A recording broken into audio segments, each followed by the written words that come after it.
Well, Stephanie, welcome to the Intentions Podcast. Thank you. I'm glad to be here. I'm glad you're here. I've low-key been looking forward to this since I started the podcast. I don't know if I told you that, but... Yeah, we talked about it last year. Like, when was it?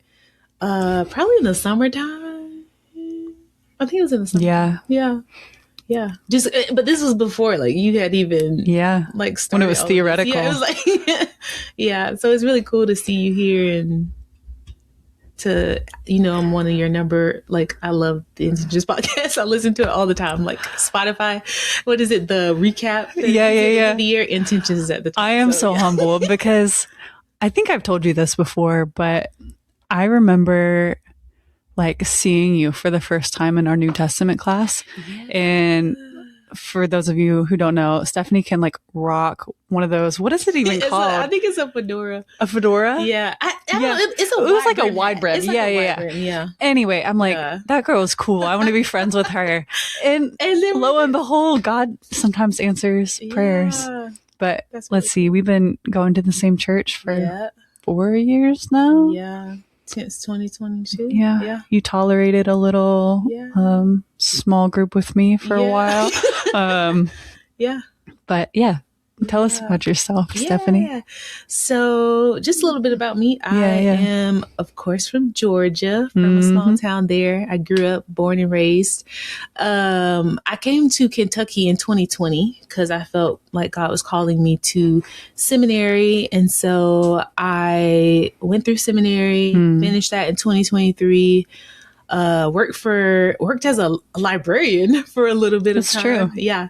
And then recently I am transitioning, or I'm currently in the role of campus missionary, and I will be at the University of Kentucky and I'll be at Asbury University. Let's go. Yeah. And you were briefly like a respiratory therapist, right? I was a respiratory therapist. It was like a lifetime ago. You've done it all. Yeah. I actually practiced respiratory therapy for 6 years. So okay. Yeah. And I worked in a sleep lab. I did sleep studies. I forgot about that.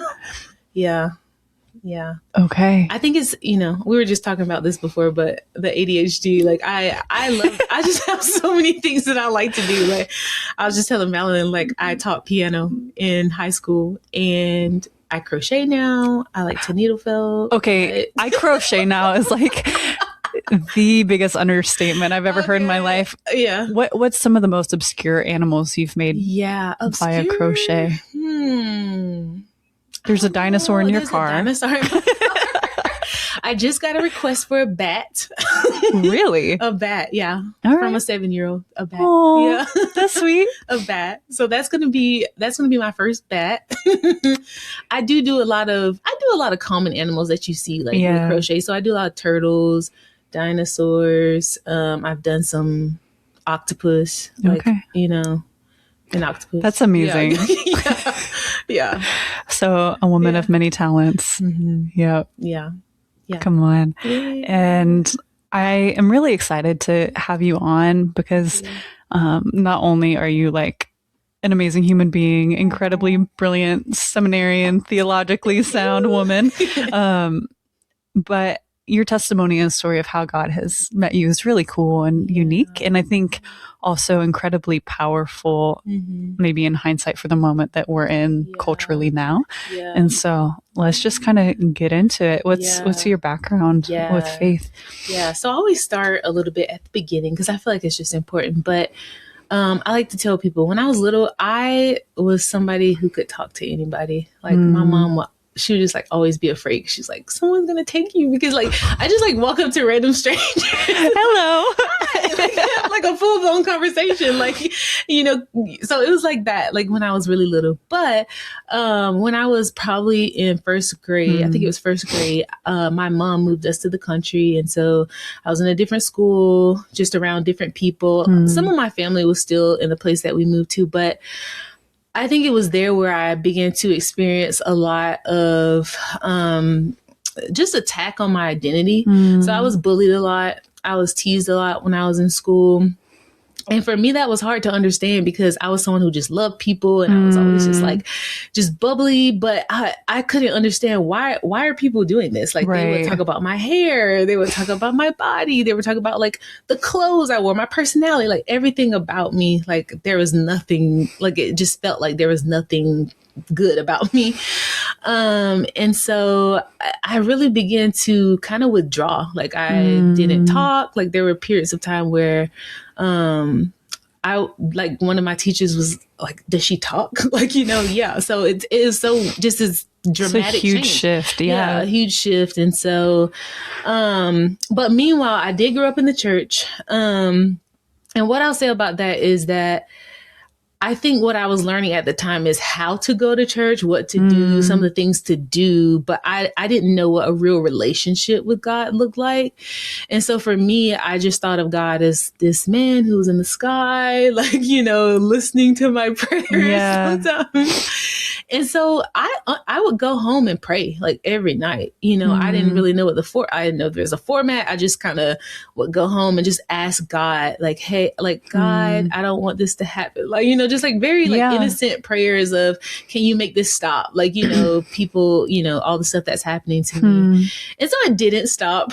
So I just kind of kept going through life like this. But my mom and my dad ended up separating not long after we moved. And so my brother went to live with my dad, and it was just, I don't know. It just kind of felt like that was also like hard for me because I come from a big family, like extended family. And now my, you know, immediate family, we're separating. And so that felt very hard for me. And even to feel like, okay, now I'm really going through this alone because my brother was like my older brother. And he would like, you know, be there to like help and speak up for me. And so he wasn't there anymore. But it wasn't until I would say high school. I have to give the details of this because I think it matters. But my brother passed away when I was in high school. I know you know that. But the way that it happened, I think this is what was a turning point in my faith journey. So I took a Latin class when I was in high school. I didn't take like Spanish or anything. I was like, okay, I'm a junior. I don't want to be in the class with freshmen. So like, what do I do? I can low-key see that. Yeah. And so I took Latin. And so there were 4 of us in that class with our teacher. But anyway, that morning, there you can hear through the walls because we were like in a library, but you can hear through the walls, and we often like heard reports before. But there was a security officer who basically took the call, and he's like, that kid died, you know, just kind of like we're hearing like these random things. And then he says the name, and it's my brother's name, but he doesn't say the last name. But I'm like, I just internally like, no, it's him. You knew. I know it's him. And in that moment, I was like, wow, I cannot believe this is happening to me. Like, why is this happening to me? You know, I try my best to be a good kid. Like, you know, I don't get in any trouble. Like, I do what I'm supposed to do. I think all these thoughts were going through my head of like, why is this happening? And it was almost a surreal moment where it felt like, is this real life? Like, am I dreaming? Like, you know? And so just to shape that up, I felt very alone. Like I felt like so alone in that moment at the time. And so after that, it's just kind of, I mean, it was really hard. Like a lot of grieving, like we grieve in different ways. My mom was noticeably different from my dad and I. Like she was, you know, she's a believer. My dad's not a believer, but my mom, she was sad. She was grieving, but there was something that was like, I could tell there was something that was holding her together. And I knew it was her faith, but I just couldn't understand why her faith was holding her together. Because I'm like, my mom has experienced so much loss. Like my mom herself experienced the loss of 3 kids. She had lost her sister at a young age, her parents at a young age. And so she's lost brothers and sisters. Like, you know, she's lost a lot. And so for me, I began to question, like, how can I believe this to be true? You know, this faith that I grew up in. And so I went to college, and I was kind of like in this place of, I still kind of believe, but I have a lot of questions, you know, but I didn't have anybody walking with me. But another turning point was I took this philosophy class, and, you know, like when you're a freshman, you take these classes with like 200, 300 people. There were so many people in this class. And so what's interesting is the professor chose groups to talk about or debate different philosophical topics. And I just so happened to be in the group that was to debate God, the existence of God. Does God exist? Does God not? Very not timely. Exist? This feels like the God's Not Dead movie. Did you see that? I'm just like, are you serious? Like, okay. So I ended up, he put me specifically, because we didn't get to pick, he put me on the side of God does not exist. And so the devil is a liar. It was set up. Veto. For telling some things, but wow. Yeah. So by the end of that class, I did not believe in God. I did not believe in the God of the Bible or the faith that I grew up in. It's so interesting because he had us write down at the beginning of the class what we believed. This is literally the movie. Go ahead. I actually haven't seen the movie. This is the funny part. I've seen it a long time ago, so maybe the plot is different. But so he did. He had us write it down. And then we're going to write again at the end of the year. He's going to give us what we wrote at the beginning. So it was two different things. I still had faith in the beginning. It was just, I had a lot of questions. By the end of that class, it was like, I'm absolutely sure. Wow. Like, there is not a God, What did that for you? I don't know. I think I love science. Like, I really do. Like, that's always been something that I've been interested in. I think it was a lot of hurt. I think there was just a hurt of like, I think I just wanted that to be like. So was it easier to believe that God didn't exist than he would allow so much suffering and pain? Wow. Okay. And I was like, and even got to a point where I'm like, okay, if God exists, maybe he's not a good God. Like these types of thoughts, like, okay, I can entertain, maybe there's something, but I did not in any way believe that God was a personal God or a God who I can know, I just felt like God was maybe impersonal or something like that. Now you're a campus missionary. God is good. God is really good. Yeah. Yeah. But after that, I was like, okay, what do I do now? Like, and so I just kind of went down this, I was in school for nursing at the time. And I was like, I don't even know what I want to do with my life. I don't know who I am. Like, I was just like really struggling with like, I don't know what I like to do. I like science, but I also like, I like the arts. Like, I like all kinds of things, like, what do I actually do? And so people are actually shocked to hear this, but I failed a couple of my classes, like when I got into college. I didn't know that. Yeah, I had to take a lot of classes over, especially when it came time to go to respiratory school. Okay. Yeah, so I had to take. Is that like a master's program, postgrad? So you do 2 years of like. Oh, it's like an associate's. Yeah, and then you do the 2 years of the actual like nice. focus, like kind of like nursing school. Nice. Okay. Yeah. And so where was I? Let me try to think. You had to retake a couple courses. Okay, yeah, retake a couple courses. So yeah, I'm just struggling through college. I'm like, I don't really know what I'm doing in my life. And so I think it was maybe in my I call it my senior year, but it was my fourth year. I had continued 2 more years.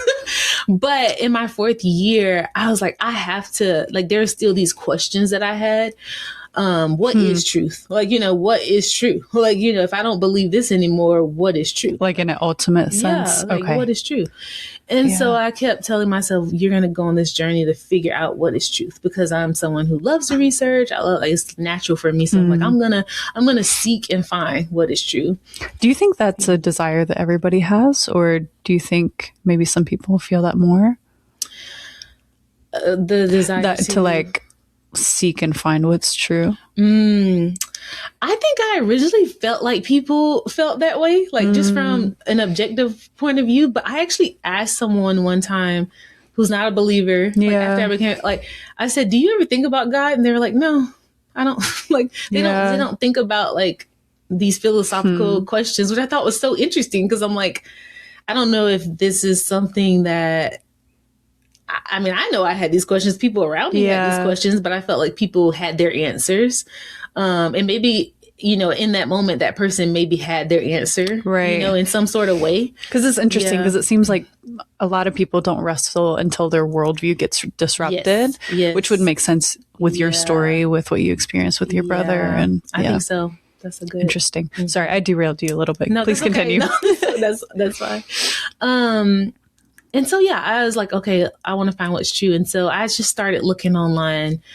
I don't even know what I searched, but it led me to this book called The Power of Now by this guy named Eckhart Tolle. Have you ever heard of that? I've heard of it. Okay. I have not read it. Well, it resonated with me at the time because in the book, he talked a lot about suffering and pain and how we have all these thoughts and how the thoughts are not, we often associate ourselves with those thoughts, but we are not our thoughts. And so basically, the only thing that really exists is now. So like basically your memories or things you're thinking about in the future, they don't exist. Like you're just, it's now. It's like Ecclesiastes without the God part. Yeah. So I was like, okay. So like the goal is like meditation, like, allow, these thoughts to come and go, but like be present in the now. But the goal was to escape the pain. So at the time, it was like, I want to escape the pain that I'm experiencing. Yeah. This is great. Like, like if I have practical ways that I can do this, this is great. And so it's very pragmatic. Yeah, it's very, practical things to do, which I don't know if I talked to you about this before, but I'm also someone who I learn very easily, like theoretical things, but it's harder in practice. So when I went to respiratory school, I was at the top of my class, but I really struggled at first, like in practicum. So I have a lot of book smart sometimes. Yeah. It's like, okay, how do I apply this to my life? I feel that. Yeah. So it felt like, okay, I have some tools to kind of help me. And so I think it was in that book where he gave other resources. And so I think so it was like the gateway book for you. It was like, woo! Yeah. So I got these other books, and I don't even know what like some of the ones after that, but I found myself then reading a lot about different Eastern spirituality. So Hinduism, Buddhism, Taoism, a lot of that. And then even mysticism, like Western, like mysticism, Christian mysticism, occultism, like all the isms. All the isms.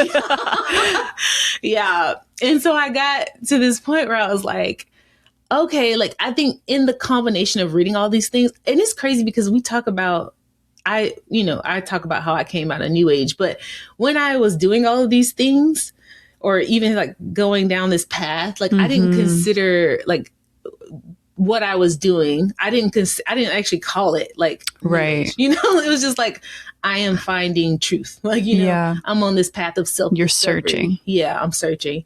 And it sounds so innocent too. Yeah. Like a path of truth, a path of self-discovery, trying to better yourself, escape some suffering. That sounds pretty natural. Yeah. Yeah. So in the meantime, I'm finishing up respiratory school, but I have some really crazy experiences in respiratory school.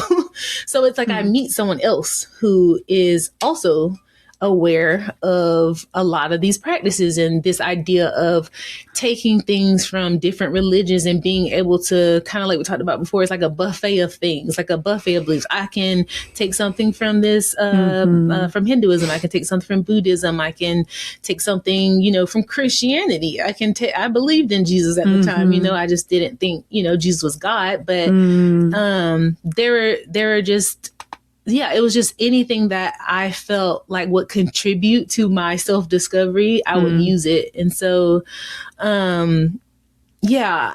there are just a lot of things that I began to experience. I think that's what kind of kept me going down that path. Interesting. So when you practice these different things, when you do these different things that are being suggested, you actually have real experiences that come with that.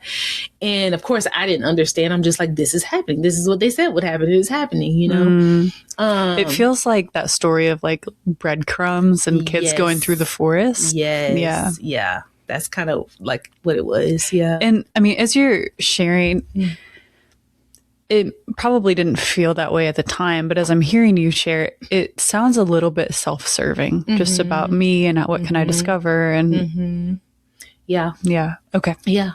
I think so. Yeah. Okay. And I think it's that idea that a lot of people want power. Like, they want to, they feel like they haven't had power, like at any point in their life. but to be able to now, I have something that I can do about this situation. So I am Interesting. Use these tools. And it's not too different than like even something like greed, but it's what tools are you going to use to exalt yourself? Yeah. Okay. No, that's good. Yeah, man.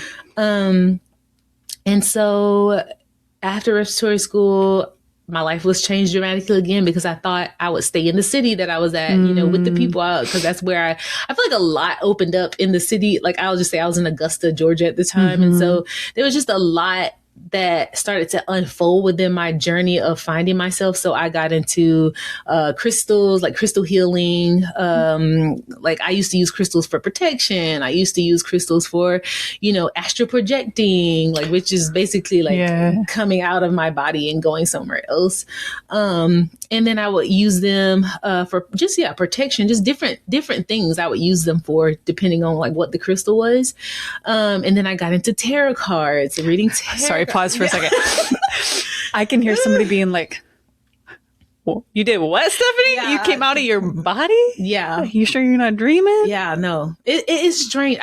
You know, to this day, it's like, I don't quite understand, but it happened to me one time when I was a kid. I wasn't trying to, but I was actually sleeping. And so I remember waking up, but I wasn't actually, like, I wasn't physically awake, but I remember seeing the room that I was in. Wow. And my mom was in the room vacuuming and she was like doing stuff in the room and I could see her, but I was like trying to talk and I couldn't talk, but I was like, I can see her. Like, and so she looked at me and then I was like, did she not see my eyes open? Like, what's happening right now? And then, and then I actually woke up, like my body woke up and I was like, Mom, like, did you just, like, I asked her, did you just do X, Y, Z? She was like, yeah. She's like, how do you, like, I thought you were asleep. I was like, I was, like, I don't know. Like, I was, but I had this awareness that I don't understand. Like, my eyes were closed, but it's like, this is awareness. And I think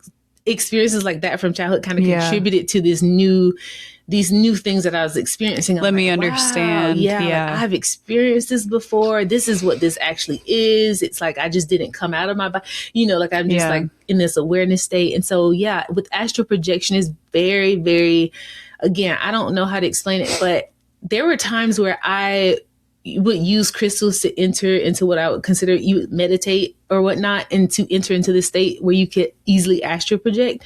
And it's like your consciousness goes to a different place. So you can go to different rooms, you can go to different places and actually see different things, which I think it's been like, even in that whole process, or even, you know, thinking about through those times, I would like ask people, hey, were you doing like, you know, blah, blah, blah, X, Y, and Z. And they'd be like, how you So let's break it down a little bit, because I mean, scripture's pretty clear about things like that, but even just the theology of how is it even possible.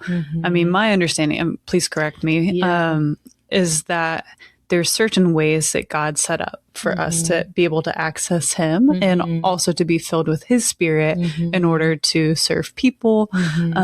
But of course, just like everything else, the enemy can take a good thing and distort it and make a perverted and corrupt version of it. And so that's kind of how I understand some of this is just like a counterfeit. But I mean, how do you see it? I do see it as a counterfeit because I've,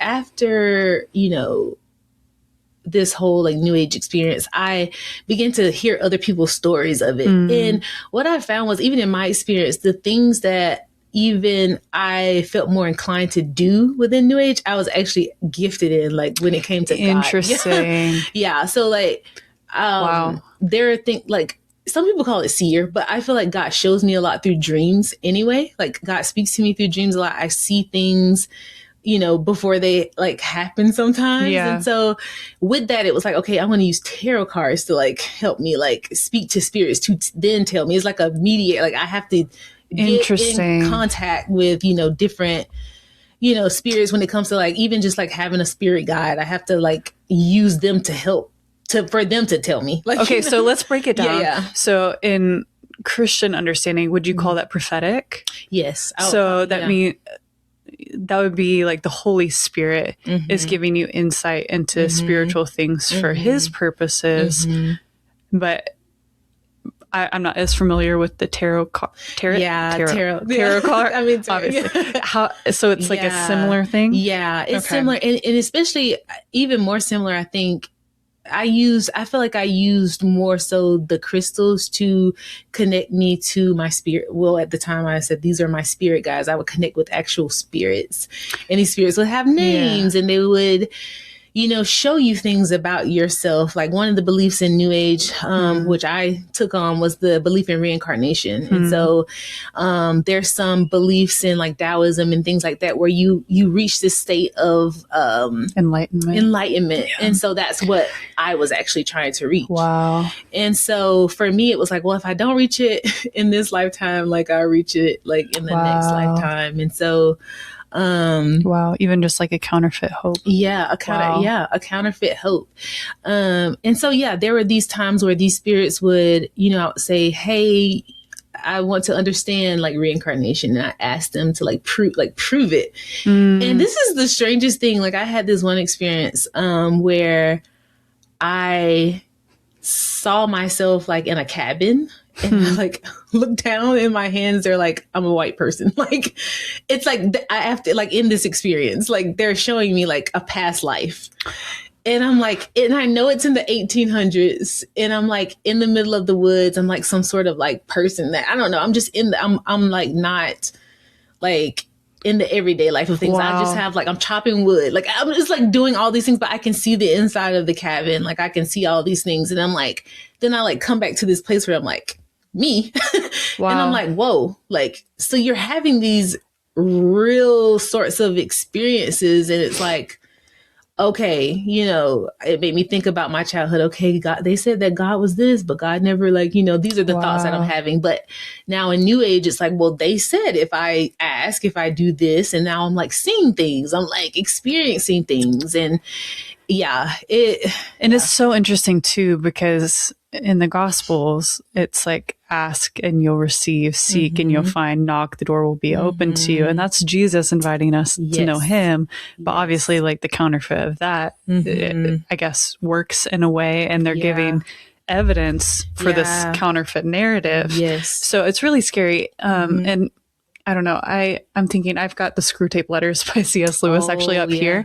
And one of the like often quoted lines when it comes to spiritual warfare is either have them be like super, this is not the actual quote, but like have them be super terrified of like the demonic, or make them think it doesn't exist at all. Yeah. And I think sometimes even in our churches, right, we can be the crazy charismatic Pentecostals or the people who are so scared of the crazy charismatic Pentecostals that we actually like, what's the word? Not poo-poo, but like poo-poo the spirit. You know what I mean? And so it's like, okay, we need to walk in a healthy understanding of walking with the Holy Spirit. But so later, as you look back and interpret some of those experiences, like who were those voices that were speaking to you? Like, what do you make of that? I think for me, I think they're what they call familiar spirits. Like, I think that during that time, you see generational patterns, like in your family, even sometimes. I feel like in my family, I saw generational patterns, but it was almost like this time I am actually seeing what's behind it. But I didn't know that. I was like, I'm communicating with actually what's behind this like generational pattern.